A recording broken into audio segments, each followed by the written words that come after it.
Hi friends, ಇವತ್ತಿನ ವಿಡಿಯೋದಲ್ಲಿ ಬೇಳೆ ಅಥವಾ ಯಾವುದೇ ಕಾಳುಗಳನ್ನು ಉಪಯೋಗಿಸದೆ ಬರೀ ಅರವೆ ಸೊಪ್ಪನ್ನು ಉಪಯೋಗಿಸ್ಕೊಂಡು ಉದ್ಕ ಅಥವಾ ಬಸ್ಸಾರನ್ನು ಯಾವ ಥರ ಮಾಡೋದು ಅಂತೇಳಿ ನೋಡೋಣ. ನಾನಿಲ್ಲಿ ಒಂದು ಕಟ್ಟಷ್ಟು ಅರವೆ ಸೊಪ್ಪನ್ನು ತೊಗೊಂಡಿದ್ದೀನಿ. ದಂಟಿನ ಸಮೇತನ ತೊಗೊಂಡಿದ್ದೀನಿ. ದಂಟು ತುಂಬ ಬಲ್ತಿತ್ತು ಅಂತ ಹೇಳಿದರೆ ಸ್ವಲ್ಪ ತೆಗಿಬೋದು, ಇಲ್ಲ ಅಂತ ಹೇಳಿದರೆ ದಂಟು ಸಮೇತನೇ ಉಪಯೋಗಿಸ್ಕೋಬೋದು. ಅದನ್ನು 2-3 ಬಾರಿ ತೊಳೆದು ಚಿಕ್ಕದಾಗಿ ಕಟ್ ಮಾಡಿ ಇಟ್ಕೊಂಡಿದ್ದೀನಿ. ನಂತರ ಇವಾಗ ಸಾಂಬಾರಿಗೆ ಒಗ್ಗರಣೆ ಮಾಡ್ಕೊಳ್ತಾ ಇದ್ದೀನಿ. 1 ಟೇಬಲ್ ಸ್ಪೂನಷ್ಟು ಎಣ್ಣೆ ಹಾಕ್ಕೊಂಡು ಸ್ವಲ್ಪ ಸಾಸಿವೆ, ಜೀರಿಗೆ, 1 ಕಡ್ಡಿಯಷ್ಟು ಕರಿಬೇವಿನ ಸೊಪ್ಪನ್ನು ಹಾಕ್ಕೊಂಡು 1 ಚಿಕ್ಕದು ಬೆಳ್ಳುಳ್ಳಿನ ಜಜ್ಜಿ ಹಾಕ್ಕೊಂಡಿದ್ದೀನಿ. ಬೆಳ್ಳುಳ್ಳಿದು ಹಸಿ ವಾಸನೆ ಹೋಗೋವರೆಗೂ ಎಣ್ಣೆಯಲ್ಲಿ ಚೆನ್ನಾಗಿ ಹುರ್ಕೊಂಡು ನಂತರ 3 ಒಣ ಮೆಣಸಿನಕಾಯಿನ ತುಂಡು ಮಾಡಿ ಸೇರಿಸ್ಕೊಂಡಿದ್ದೀನಿ. ಈ ಸಾಂಬಾರಿಗೆ ಒಣ ಮೆಣಸಿನಕಾಯಿನ ಉಪಯೋಗಿಸಿದ್ರೇ ರುಚಿ ಚೆನ್ನಾಗಿರುತ್ತೆ. ಮತ್ತು 1 ದೊಡ್ಡದು ಈರುಳ್ಳಿನ ಚಿಕ್ಕದಾಗಿ ಕಟ್ ಮಾಡಿ ಸೇರಿಸ್ಕೊಂಡು ಈರುಳ್ಳಿದು ಹಸಿ ವಾಸನೆ ಹೋಗೋವರೆಗೂ ಚೆನ್ನಾಗಿ ಎಣ್ಣೆಯಲ್ಲಿ ಬಾಡಿಸ್ಕೊಂಡಿದ್ದೀನಿ. ಇವಾಗ ಏನು ಕಟ್ ಮಾಡಿ ಇಟ್ಕೊಂಡಿದ್ವಲ್ವ ಆ ಸೊಪ್ಪನ್ನು ಹಾಕ್ಕೊಂಡು ರುಚಿಗೆ ಎಷ್ಟು ಬೇಕೋ ಅಷ್ಟು ಉಪ್ಪನ್ನು ಸೇರಿಸ್ಕೊಂಡು 4 ಟೇಬಲ್ ಸ್ಪೂನಷ್ಟು ತುರಿದಿರೋ ಅಂತಹ ಹಸಿ ಕಾಯನ್ನು ಹಾಕ್ಕೊಂಡು ಚೆನ್ನಾಗಿ ಒಂದ್ಸಲ ಮಿಕ್ಸ್ ಮಾಡ್ಕೋಬೇಕು. ಬರೀ ಸೊಪ್ಪನ್ನು ಉಪಯೋಗಿಸಿ ಮಾಡುವಂತಹ ಉದ್ಕ ಅಥವಾ ಬಸ್ಸಾರಿಗೆ ಈ ಅರವೆ ಸೊಪ್ಪು ಚೆನ್ನಾಗಿ ಹೊಂದ್ಕೊಳ್ಳುತ್ತೆ. ಸೊ ಹಾಗಾಗಿ ಬರೀ ಅರವೆ ಸೊಪ್ಪನ್ನು ಮಾತ್ರ ನಾನು ಉಪಯೋಗಿಸಿದ್ದೀನಿ. ಇವಾಗ ಹುರಿಯನ್ನು ಮೀಡಿಯಮ್ ಟು ಲೋ ಫ್ಲೇಮ್ನಲ್ಲಿ ಇಟ್ಟು ಒಂದು ಲಿಡ್ಡನ್ನು ಕ್ಲೋಸ್ ಮಾಡಿ ಸೊಪ್ಪನ್ನು ಬೇಯಲಿಕ್ಕೆ ಬಿಡ್ತಾ ಇದ್ದೀನಿ. ಸೊಪ್ಪಿನ ಜೊತೆಗೇ ನಾವು ಉಪ್ಪನ್ನು ಹಾಕಿರೋದ್ರಿಂದ ಸೊಪ್ಪು ಬೇಗನೆ ನೀರು ಬಿಟ್ಕೊಳ್ಳುತ್ತೆ. ಅದೇ ನೀರಲ್ಲೇ ಸೊಪ್ಪು ಬೆಂದ್ಕೊಳ್ಳುತ್ತೆ. ಸೊಪ್ಪು ಸ್ವಲ್ಪ ಬಾಡಿದ ನಂತರ ಇವಾಗ ನಾನು ಸಾಂಬಾರಿಗೆ ಎಷ್ಟು ಬೇಕೋ ಅಷ್ಟು ನೀರನ್ನು ಸೇರಿಸ್ಕೊಂಡಿದ್ದೀನಿ. 2.5 ಲೋಟದಷ್ಟು ನೀರನ್ನು ಸೇರಿಸಿ ಪಕ್ಕದಲ್ಲಿ ಬೇಯಲಿಕ್ಕೆ ಇಟ್ಟು ಇವಾಗ ಸಾಂಬಾರಿಗೆ ಮಸಾಲನ ರೆಡಿ ಮಾಡ್ಕೊಳ್ತಾ ಇದ್ದೀನಿ. 1 ಚಿಕ್ಕದು ಈರುಳ್ಳಿಯನ್ನು ಚಿಕ್ಕದಾಗಿ ಕಟ್ ಮಾಡಿ ಸ್ವಲ್ಪ ಎಣ್ಣೆಯನ್ನು ಹಾಕಿ ಈರುಳ್ಳಿನ ಬಾಡಿಸ್ಕೊಳ್ತಾ ಇದ್ದೀನಿ.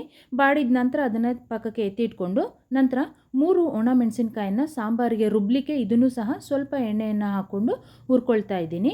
ಈ ಸಾಂಬಾರಿಗೆ ಒಣ ಮೆಣಸಿನಕಾಯಿನ ಉಪಯೋಗಿಸಿದ್ರೇ ರುಚಿ ಚೆನ್ನಾಗಿರುತ್ತೆ. ಸೊ ಹಾಗಾಗಿ ಸೊಪ್ಪನ್ನು ಬೇಯಲಿಕ್ಕೂ ಕೂಡ ಒಣ ಮೆಣಸಿನಕಾಯಿ ಉಪಯೋಗಿಸಿದ್ದೀನಿ ಮತ್ತು ಸಾಂಬಾರಿಗೂ ಕೂಡ ಒಣ ಮೆಣಸಿನಕಾಯನ್ನೇ ಉಪಯೋಗಿಸ್ತಾ ಇದ್ದೀನಿ. ಇವಾಗ ನೀರು ಕುದೀತಾ ಇದೆ. ಆಲ್ಮೋಸ್ಟ್ ಸೊಪ್ಪು ಬೇಯಲಿಕ್ಕೂ ಕೂಡ ಬಂದಿದೆ. ಇವಾಗ 1 ಚಿಕ್ಕ ಲೋಟದಷ್ಟು ಹಾಲನ್ನು ಸೇರಿಸ್ಕೊಳ್ತಾ ಇದ್ದೀನಿ.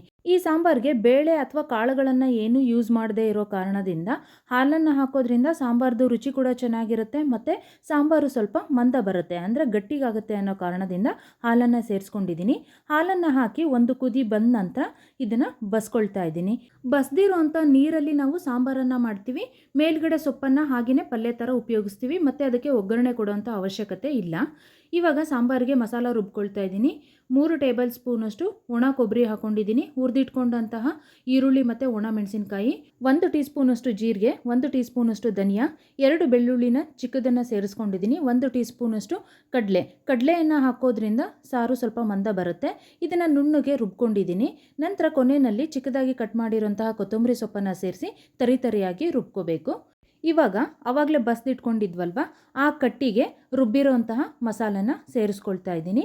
ನಂತರ ರುಚಿಗೆ ಎಷ್ಟು ಬೇಕೋ ಅಷ್ಟು ಹುಣಸೆ ರಸನ ಹಾಕ್ಕೊಳ್ತಾ ಇದ್ದೀನಿ. ಉಪ್ಪನ್ನು ಆಲ್ರೆಡಿ ನಾವು ಸೊಪ್ಪನ್ನು ಬೇಯುವಾಗಲೇ ಹಾಕ್ಕೊಂಡಿರ್ತೀವಿ, ಹಾಗಾಗಿ ನೋಡಿಕೊಂಡು ಉಪ್ಪನ್ನು ಸೇರಿಸ್ಕೋಬೇಕು. ಕಡಿಮೆ ಬಿದ್ದರೆ ಮಾತ್ರ ಉಪ್ಪನ್ನು ಹಾಕ್ಕೊಂಡು ಇದನ್ನು ಚೆನ್ನಾಗಿ ಕುದಿಸಿದ್ರೆ ಸಾಂಬಾರು ರೆಡಿಯಾಗುತ್ತೆ. ಈ ಸಾಂಬಾರು ಮುದ್ದೆ ಜೊತೆಗೆ ಅನ್ನದ ಜೊತೆಗೆ ತುಂಬಾ ರುಚಿಯಾಗಿರುತ್ತೆ. ನೀವು ಬರೀ ಸೊಪ್ಪನ್ನು ಉಪಯೋಗಿಸಿ ಬಸ್ಸಾರನ್ನು ಮಾಡ್ತೀರಾ? ಮಾಡೋದಾದರೆ ಯಾವ್ಯಾವ ಸೊಪ್ಪನ್ನು ಉಪಯೋಗಿಸ್ತೀರಾ ಕಮೆಂಟ್ ಬಾಕ್ಸಲ್ಲಿ ತಿಳಿಸಿ.